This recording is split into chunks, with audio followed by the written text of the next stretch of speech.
بسم اللہ الرحمن الرحیم۔ السلام علیکم۔ حضور نبی کریم صلی اللہ علیہ وسلم نے ارشاد فرمایا، 9 قسم کے بوڑھے شخص ایسے ہیں کہ جن سے اللہ تبارک و تعالیٰ راضی اور خوش ہوتا ہے اور ان کو مرتے وقت کلمہ پڑھنا نصیب فرماتا ہے۔ وہ 9 قسم کے بوڑھے یہ ہیں۔ ناظرین، انسانی زندگی کے 3 حصے ہیں: بچپن، جوانی اور بڑھاپا۔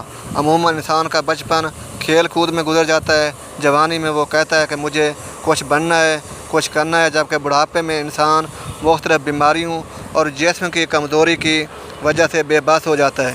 دین اسلام نے جہاں انسانوں کی نماز، روزہ، زکوٰۃ اور دیگر شرعی رہنمائی فرمائی ہے، وہاں پر بوڑھوں کے مقام و مرتبے اور ان کے ساتھ کس طرح پیش آنا ہے، اس سے بھی رہنمائی فرمائی ہے۔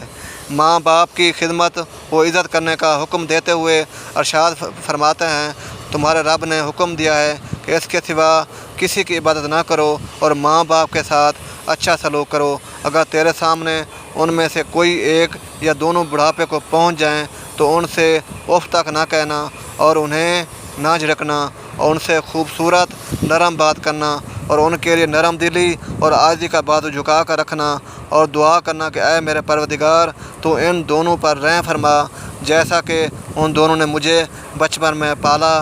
بوڑھوں کی عزت کیجیے۔ دین اسلام نے ہمیں بوڑھے والدین کے ساتھ ساتھ رشتہ داروں اور معاشرے میں بوڑھے حضرات کی بھی عزت کرنے کا حکم دیا ہے۔ اللہ پاک کے آخری نبی حضرت محمد عربی صلی اللہ علیہ وآلہ وسلم نے ارشاد فرمایا، بوڑھے مسلمان کی عزت کرنا اللہ پاک کی تعظیم میں سے ہے۔ حضور نبی کریم صلی اللہ علیہ وسلم نے فرمایا کہ وہ شخص ہم میں سے نہیں جو چھوٹوں پر رحم نہ کرے اور ہمارے بڑوں کی عزت نہ کرے۔ فرمایا کہ 4 شخصوں کو تعظیم کیجیے، یعنی رسول اکرم صلی اللہ علیہ وسلم سے یہ عمل ثابت ہے۔ نمبر 1، عالم دین، یعنی وہ شخص جس نے اپنی زندگی کو طالب علم کے لیے وقف کر دیا، قرآن کی خاطر سفر کیا، دین کا علم حاصل کیا اور پھر اس کی اشاعت میں اپنا کردار ادا کیا، تو ایسا شخص نبی کریم صلی اللہ علیہ وآلہ وسلم کے نزدیک تعظیم اور عزت و احترام کے قابل ہے۔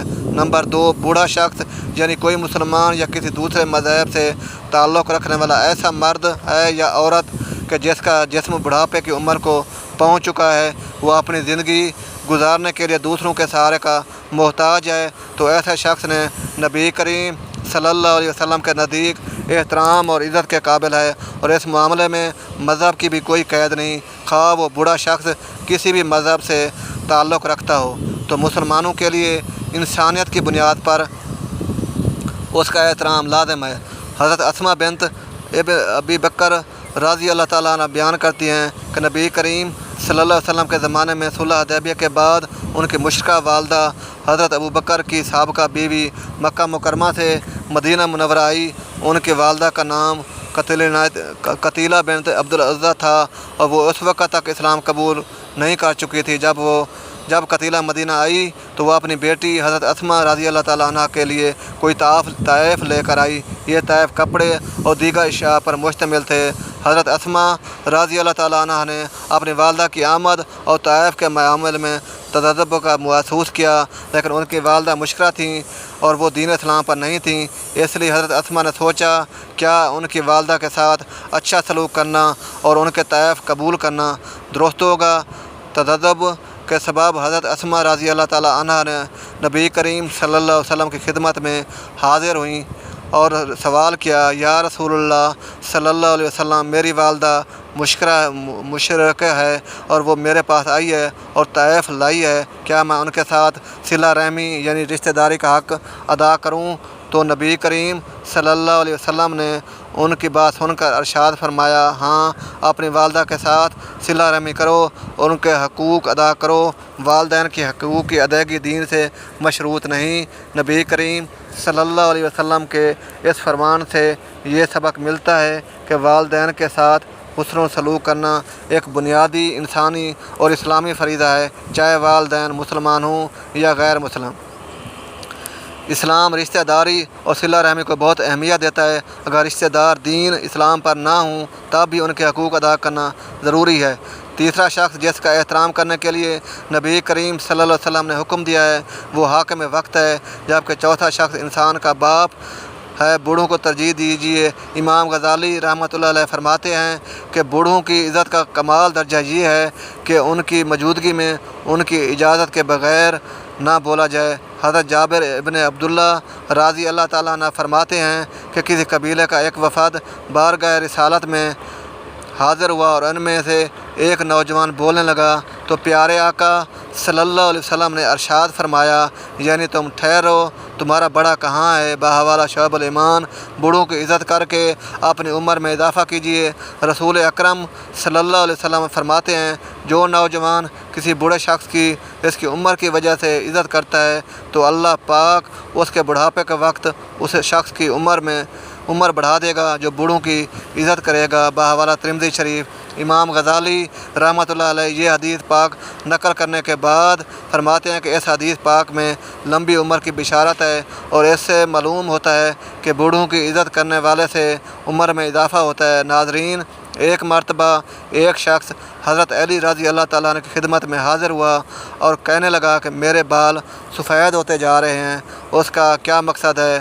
حضرت علی رضی اللہ تعالیٰ عنہ نے فرمایا کہ جب حضرت آدم علیہ السلام زمین پر آئے اور وہ بوڑھے ہونے لگے تو ان کے بال بھی سفید ہونے لگے، اور جب پہلی مرتبہ حضرت آدم علیہ السلام نے اپنے بالوں کو سفید ہوتے دیکھا تو اللہ سبحانہ و تعالیٰ سے عرض کی کہ اے اللہ، میرے بال سفید کیوں ہو رہے ہیں؟ تو اللہ تعالیٰ نے فرمایا کہ بالوں کا سفید ہونا بڑھاپے، بزرگی، تجربات میں فراوانی کی طرف اشارہ ہے، اور انسان کا بوڑھا ہونا انسان کی نفسیاتی خواہش سے دور کرتا ہے اور اس بات کو واضح کرتا ہے اس شخص کے پاس زندگی میں تجربات ہیں جس سے مشورہ لے کر آپ اپنے فیصلوں کو بہتر بنا سکتے ہیں۔ اس لیے اللہ تعالیٰ بوڑھوں کے مشورے سے زیادہ پسند فرماتا ہے، یعنی کہ بوڑھوں کے پاس جو تجربات ہوتے ہیں وہ اچھا مشورہ دیتے ہیں۔ حضرت جابر رضی اللہ تعالیٰ عنہ سے روایت ہے کہ فتح مکہ کے دن سیدنا ابوبکر صدیق رضی اللہ تعالیٰ عنہ کے والد ابو قحافہ کو لایا گیا۔ ان کے سر اور داڑھی کے بال بالکل سفید تھے۔ نبی کریم صلی اللہ علیہ وسلم نے فرمایا کہ اس کا رنگ بدل لو اور کالے رنگ سے بچو۔ اسی طرح ایک اور حدیث ہے کہ سیدنا عبداللہ ابن عباس رضی اللہ تعالیٰ عنہ سے روایت ہے کہ حضور صلی اللہ علیہ وسلم نے فرمایا، ایسی قومیں وقت آخر میں آئیں گی جو کبوتر کے پپوتوں کی طرح کالے رنگ کا خضاب کریں گی اور وہ جنت کی خوشبو سے محروم رہیں گی۔ اس سے یہ واضح ہوتا ہے کہ مختلف رنگ کی مہندی وغیرہ لگائی جا سکتی ہے۔ اسی طرح سے حضرت سیدنا عمر رضی اللہ تعالیٰ عنہ سے روایت ہے کہ نبی کریم صلی اللہ علیہ وسلم نے ایک بچے کو دیکھا کہ اس کے سر کے بالوں کا کچھ حصہ کٹا ہوا تھا اور کچھ حصہ بچا ہوا تھا۔ آپ صلی اللہ علیہ وسلم نے ان کو ایسا کرنے سے منع فرمایا کہ یا تو سارے سر مڑوا دو یا سارے سر چھوڑ دو، اور نبی کریم صلی اللہ علیہ وسلم کے اس حکم میں جوان اور بوڑھے سارے لوگ شامل ہیں۔ پیارے اسلامی بھائیوں، ہمیں بھی چاہیے کہ ہم اسلام کی تعلیمات پر عمل کرتے ہوئے بوڑھوں کی عزت اور احترام کریں، اور سفر کرتے ہوئے اگر آپ کو کوئی بھی بوڑھا یا بزرگ مل جائے تو اس کے لیے بیٹھنے کے لیے جگہ چھوڑ دی جائے، اس کی عزت کرتے ہوئے کھڑے ہو جائیں، ان کو سلام کریں اور ان سے بیٹھنے کا کہیں، اور اس کے پاس کوئی سامان ہے تو اسے خود اٹھا کر اس کی مدد کریں، اس کو اپنی جگہ پر بٹھا کر عزت دے اور اس کی دعائیں لے لیں۔ مفتی احمد جان خان نعیمی رحمۃ اللہ علیہ فرماتے ہیں کہ اللہ پاک کی بارگاہ میں بوڑھے شخص کی دعا زیادہ قبول ہوتی ہے۔ اللہ کریم سفید داڑھی والے بندے کے پھیلے ہوئے ہاتھ خالی نہیں لوٹاتا۔ اللہ پاک ہمیں اسلام کی روشن تعلیمات پر عمل کرتے ہوئے بوڑھے حضرات کی عزت، ادب اور احترام کرنے کی توفیق عطا فرمائے۔ ناظرین، اسلام میں موت کے وقت کلمہ طیبہ لا الہ الا اللہ کے جاری کو بہتر انجام کی علامت سمجھا جاتا ہے۔ اس حوالے سے نبی کریم صلی اللہ علیہ وآلہ وسلم کی ایک احادیث اور اسلامی کتب میں مختلف روایت موجود ہیں۔ حضور نبی کریم صلی اللہ علیہ وسلم نے فرمایا کہ بوڑھوں کے 9 اعمال ایسے ہیں جن کی وجہ سے اللہ ان پر راضی اور خوش ہوتا ہے اور ان کو مرتے وقت کلمہ طیبہ نصیب ہو جاتا ہے، اور ان خوش نصیب بوڑھوں میں سے سب سے پہلے نمبر پر وہ لوگ ہیں جو اپنے زندگی میں ایمان پر استقامت رکھتے ہیں، ایمان رکھتے ہیں اور اللہ کے